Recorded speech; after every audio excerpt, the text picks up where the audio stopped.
ముందుగా first one చూసినట్లయితే gene పియాజే సంజ్ఞానాత్మక సిద్ధాంతం ప్రకారం శిశువు ఆటలాడేటప్పుడు జీవం లేని కొన్ని వస్తువులకు జీవాన్ని ఆపాదించడం ఏమంటారు? సో ఏవైతే కొన్ని వస్తువులు ఉంటాయో, కొన్ని ఆట బొమ్మలు ఉంటాయో వాటికి శిశువు ప్రాణం ఆపాదించడం, అంటే ఫర్ ఎగ్జాంపుల్ గుర్రం బొమ్మ పైన కూర్చొని టక్ టక్ గుర్రంలా భావించి దాన్ని టక్ టక్ అంటూ ఊపడం అనమాట. సో ఆ విధంగా జీవం లేని వస్తువులను జీవం పోయడం ఏ వాదం అంటే సర్వాత్మవాదం అంటాం. సో ఇది ఉండే సంవత్సరం ఏజ్ వచ్చేసి 2 to 4 అనమాట. 2 to 4 ఇయర్స్లో సర్వాత్మవాదం ఉంటుంది. జీన్ పియాజే స్విట్జర్లాండ్ చెందిన పర్సన్, అతని సిద్ధాంతం సంజ్ఞానాత్మక సిద్ధాంతం. ఓకేనా. నెక్స్ట్ వన్ చూసినట్లయితే సాంఘిక నిర్మాణాత్మక బోధనాభ్యాసన సిద్ధాంతం, బ్రూనర్కి సంబంధించిన సిద్ధాంతం ఇది. సో దీని ప్రకారం తరగతి గదిలో ఉపాధ్యాయుని పాత్ర ఈ విధంగా ఉంటుంది. సాంఘిక నిర్మాణాత్మక బోధనాభ్యాసన సిద్ధాంతం ప్రకారం ఉపాధ్యాయుని పాత్ర సౌకర్యకర్త అనమాట. ఇంపార్టెంట్. ఓకేనా, సౌకర్యకర్తగా ఉండాలి ఉపాధ్యాయుడు ఈ సిద్ధాంతం ప్రకారం. నెక్స్ట్ వన్, దేశంలో ఏదో ఒక వైకల్యంతో బాధపడుతున్న వారి శాతం ఎంత? మోస్ట్ ఇంపార్టెంట్, అకాడమీ నుంచి ప్రిపేర్ చేసిన బిట్ ఇది. దేశంలో ఏదో ఒక వైకల్యంతో బాధపడుతున్న వారి శాతం 2.21%.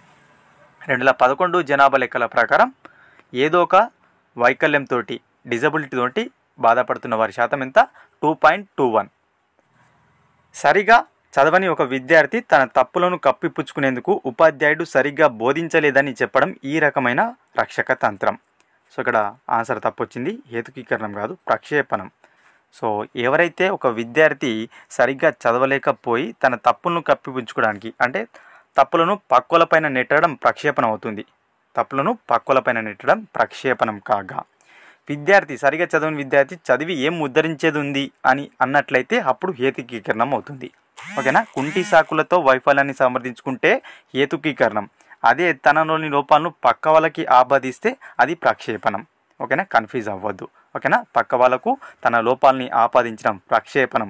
ఇక్కడ విద్యార్థి ఉపాధ్యాయుని పైన తన తప్పులు నెట్టుతున్నాడు కాబట్టి ప్రక్షేపణం. అదే సరిగా చదవని విద్యార్థి చదివి ఏం ఉద్ధరించేది ఉంది అని అన్నట్టయితే కుంటి సాకు చెప్పడం హేతుకీకరణం అవుతుంది. ఓకేనా, కన్ఫ్యూజ్ అవ్వద్దు. నెక్స్ట్ వన్, చోమ్స్కీ ఎన్ని రకాల వ్యాకరణంలు ప్రవేశపెట్టాడు? సో నోమ్ చోమ్స్కీ అందరు తెలిసిందే, భాషా శాస్త్రవేత్త. సో ఇతను 4 రకాల వ్యాకరణాలను అయితే ప్రవేశపెట్టడం జరిగిందనమాట. మోస్ట్ ఇంపార్టెంట్, 4 రకాల వ్యాకరణాలు ప్రవేశపెట్టాడు. సో ఏంటో చూసినట్లయితే, ఒకటి వచ్చేసి మనకు సార్వత్రిక వ్యాకరణం, 2 వచ్చేసి రూపాంతర వ్యాకరణం, 3 వచ్చేసి నియత వ్యాకరణం, 4 వచ్చేసి ఉత్పాదక వ్యాకరణం. సో ఈ విధంగా నోమ్ చోమ్స్కీ 4 రకాల వ్యాకరణాలు ప్రవేశపెట్టడం జరిగింది. ఇంపార్టెంట్. నెక్స్ట్ అదేవిధంగా వ్యక్తి వికాసం ప్రభావం చూపించే శారీరక కారకం చూసుకున్నట్లయితే హార్మోన్లు అనమాట. సో వ్యక్తి వికాసం పైన ప్రభావం చూపించే శారీరక కారకం ఏంటి? హార్మోన్లు. నెక్స్ట్ అదేవిధంగా శిశువుకు సంభాషణ సంసిద్ధత కనీస వయసు ఎంత? సో శిశువు మాట్లాడడానికి సంసిద్ధతగా ఉండే వయసు ఎంత అంటున్నారు? Most important, 18 months. 18 monthsలో శిశువు మాట్లాడడానికి సంసిద్ధతను కలిగి ఉంటాడనమాట. ఓకేనా. నెక్స్ట్ వన్, ప్రధాన ఉపాధ్యాయుని పైన కోపాన్ని ఉపాధ్యాయుడు విద్యార్థులపైన ప్రదర్శించకుండా నియంత్రించుకోవడం అన్నది ఏ రక్షక తంత్రం? జాగ్రత్తగా వినండి క్వశ్చన్. ప్రధాన ఉపాధ్యాయుడు పైన ఉన్న కోపం ఉపాధ్యాయుడు విద్యార్థులపైన ప్రదర్శించకుండా నియంత్రించుకోవడం అనేది ఏంది? ఒకవేళ ప్రదర్శించినట్లయితే విస్థాపనం అవుతుంది. అత్త మీద కోపం దుత్తి మీద చూపినట్టు అది విస్థాపనం. కానీ ఇక్కడ నియంత్రించుకుంటున్నాడు చూపకుండా, దాన్ని ఆదర్శీకరణం అంటారు. ఓకేనా. ఎవరైతే పై వాళ్ళు తిట్టినట్లయితే, తన బలహీనులపైన తిట్టినట్లయితే అది విస్థాపనం, కానీ నియంత్రించుకుంటే మాత్రం అది ఆదర్శీకరణం అవుతుంది. Most important. నెక్స్ట్ వన్, వైయక్తిక భేదాలకు ప్రాధాన్యమిస్తూ విద్యార్థుల సామర్థ్యాలకు అనుగుణంగా బోధనాభ్యాసన కార్యక్రమాన్ని రూపొందించి మొదటిసారి విద్యార్థి కేంద్రీకృత విధానాన్ని ప్రతిపాదించింది. సో మనకి ఇండివిజువల్ డిఫరెన్సెస్కి ప్రాధాన్యం ఇస్తూ వారి యొక్క క్యాపబిలిటీకి అనుగుణంగా ఈ బోధనాభ్యాస కార్యక్రమాన్ని రూపొందించి మొదటిసారిగా ఈ విద్యార్థి స్టూడెంట్ సెంటర్డ్ విధానాన్ని ప్రతిపాదించింది తొలిసారిగా 1986 జాతీయ విద్యా విధానం, NPE 1986 అనమాట. ఓకేనా. ఇండివిజువల్ డిఫరెన్సెస్కి తొలిసారిగా ప్రాధాన్యం ఇవ్వడం జరిగింది, ఇస్తూ ఈ విద్యా విధానాన్ని ప్రతిపాదించింది అనమాట NPE. Important. Next one, definition. సమైక్య ఆలోచన ఉన్న వారికి ప్రజ్ఞ అధికం, విభిన్న ఆలోచన ఉన్న వారికి సృజనాత్మకత అధికం అని చెప్పింది. గిల్ఫర్డ్ అనమాట. ఎవరైతే సమైక్య ఆలోచన ఉన్నవారు ఉన్నారో వారికి ప్రజ్ఞ అధికంగా ఉంటుంది, ఎక్కువ ఉంటుంది.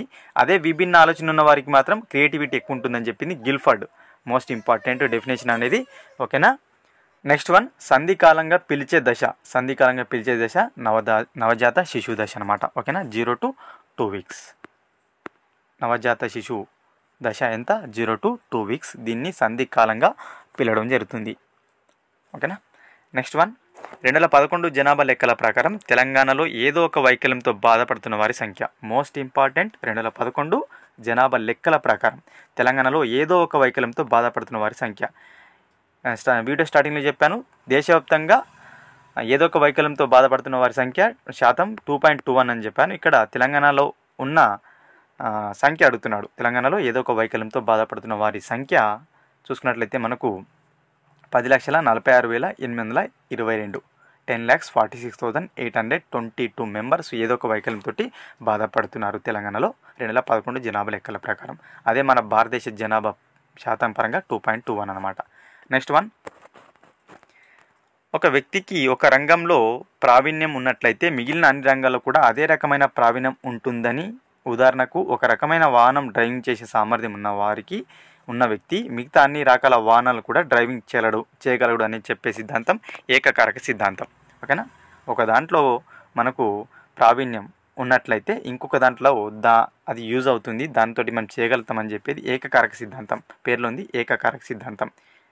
ఓకేనా. నెక్స్ట్ చూసుకున్నట్లయితే మనకు జనన పూర్వ దశలో మనకు చూసుకున్నట్లయితే ఎన్ని అంతర దశలు ఉన్నాయంటున్నాడు. జనన పూర్వ దశలో ఎన్ని అంతర దశలు ఉంటాయి? 3 ఉంటాయి. ఏంటివి అవి? 1 జైగోట్ దశ, 2 ఎంబ్రియో దశ, 3 వచ్చేసి మనకు ఫీటస్ దశ అనమాట. ఓకేనా.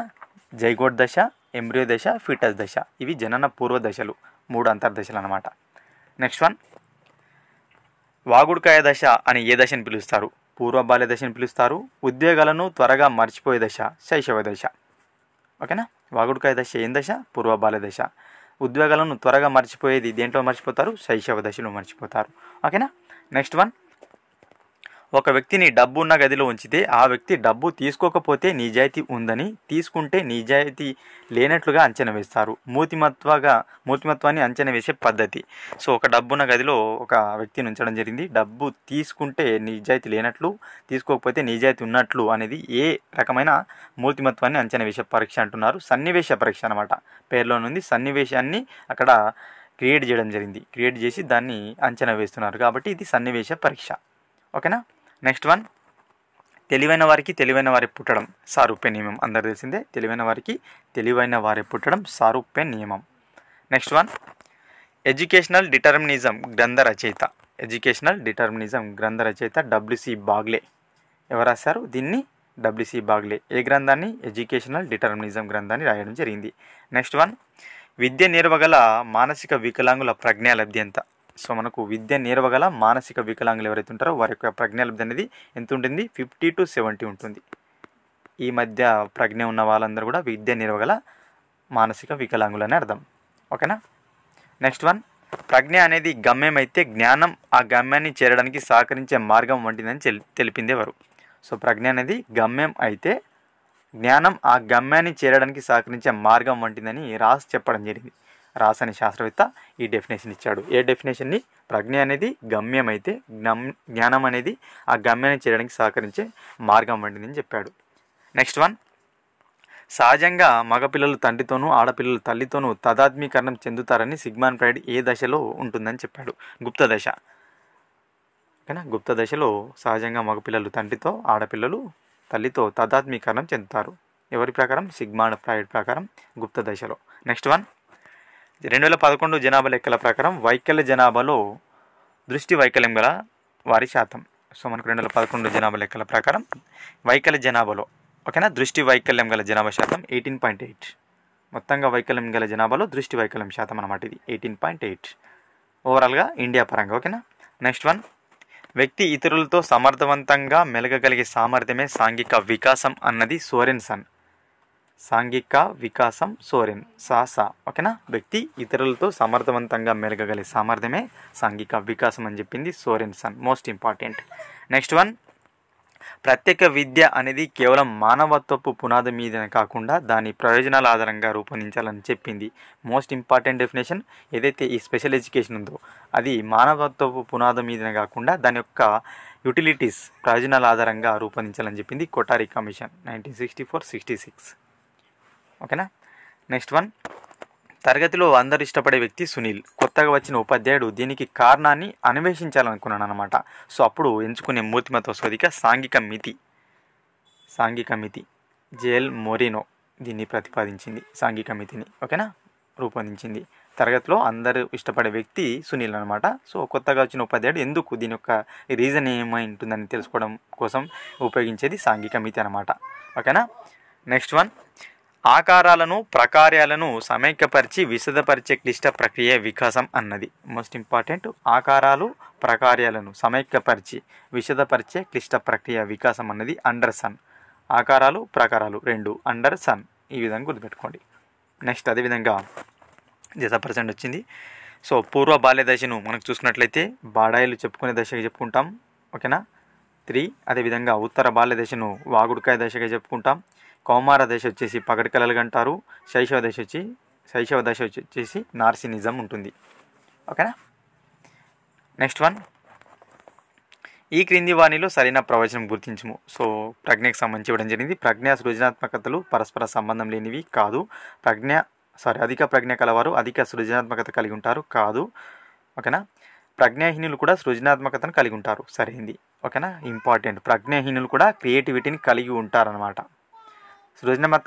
క్రియేటివిటీ ఉండాలంటే ఎంతో కొంత ప్రజ్ఞ అవసరం లేదు, ఇది కూడా రాంగ్. కాబట్టి ప్రజ్ఞాహీనులు కూడా క్రియేటివిటీ కలిగి ఉంటారు అనేది option C right answer. Next one, Dunn ప్రకారం ప్రత్యేక అవసరాలు గల పిల్లల వర్గీకరణలో రకాలెన్ని. ఓకేనా. ప్రత్యేక అవసరాలు గల పిల్లల వర్గీకరణలో డన్ ఎన్ని రకాలు చెప్పాడంటాం 12. ప్రీవియస్ వీడియోలో 10 అని చెప్పాను, 12 రకాల వర్గీకరణలు చెప్పడం జరిగింది ప్రత్యేక అవసరాల కోసం డన్. నెక్స్ట్ అదేవిధంగా మనకు ప్రతి విద్యార్థిని కూడా ప్రత్యేక అవసరాలు గల విద్యార్థిగా భావించే విద్యా కార్యక్రమం చాలా ఇంపార్టెంట్. ప్రతి విద్యార్థి కూడా ఒక స్పెషల్ నీడీ స్టూడెంట్ లాగానే చూడాలని చెప్పేది సాహిత్య విద్య అనమాట. సాహిత్య విద్యలో ప్రతి విద్యార్థిని కూడా ఒక ప్రత్యేక అవసరం గల విద్యార్థిగా చూడాలన్నమాట. సో దాన్నే సాహిత్య విద్యగా పిలవడం జరుగుతుంది. నెక్స్ట్, 3 లేదా 4 పిల్లలు ఒక చోట చేరి పోలిన ఆటను ఆడుకోవడం సంసర్గ క్రీడలు ఫ్రెండ్స్. ఓకేనా. సంసర్గ క్రీడలు అన్నమాట. పోలిన ఆటను ఆడుకుంటూ ఉంటారు. ఓకేనా. Next, national institute of orthopaedical handicapped ఎక్కడ ఉంది? ఇవి ఇన్స్టిట్యూట్ నుంచి ఖచ్చితంగా అడుగుతారు. ఆర్థోపెడికల్ హ్యాండిక్యాప్డ్ కోల్కతాలో ఉంది. ఓకేనా. ఆర్థోపెడికల్ హ్యాండిక్యాప్డ్ కోల్కతా వేదికగా ఉంది. మల్టిపుల్ డిసబిలిటీకి వచ్చేసి మనకు చెన్నైలో ఉంది. విజువల్ వచ్చేసి డెహ్రాడూన్, విజువల్ హ్యాండిక్యాప్డ్ వాళ్ళకేమో డెహ్రాడూన్లో ఉంది. నెక్స్ట్ వన్, ఎదురుగా ఉన్న 180 డిగ్రీల పరిధిలో వస్తువులన్నీ కనిపించడాన్ని ఏమంటారు? దృష్టి క్షేత్రం, దృష్టి కోణం, ఈ విధంగా అడుగుతారు. దృష్టి క్షేత్రం అనమాట. మన ఎదురుగా ఉన్న 180 డిగ్రీల పరిధిలోని వస్తువులన్నీ చూడడం, కనిపించడం అనేది దృష్టి క్షేత్రం అనమాట. దృష్టి క్షేత్రం. నెక్స్ట్ వన్, జాతీయ జనాభా విధానం 2000 సంవత్సరం ప్రకారం ఏ సంవత్సరం నాటికి జనాభా స్థిరీకరణ సాధించాలి? మోస్ట్ ఇంపార్టెంట్, జాతీయ జనాభా విధానం అనేది 2000 సంవత్సరంలో రావడం జరిగింది.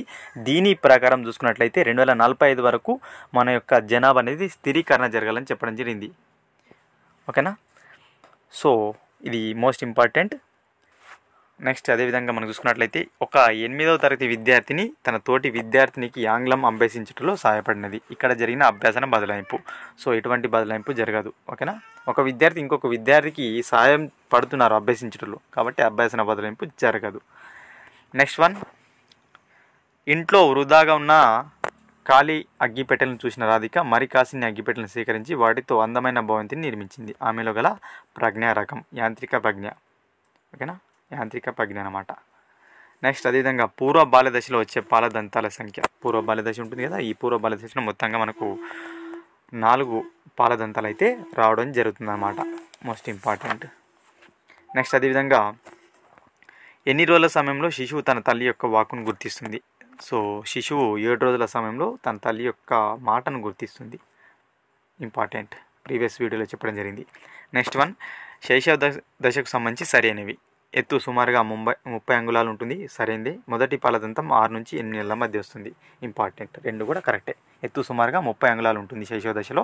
మొదటి పాలదంతం 6 నుంచి 8 నెలల మధ్య వస్తుంది, కరెక్టే.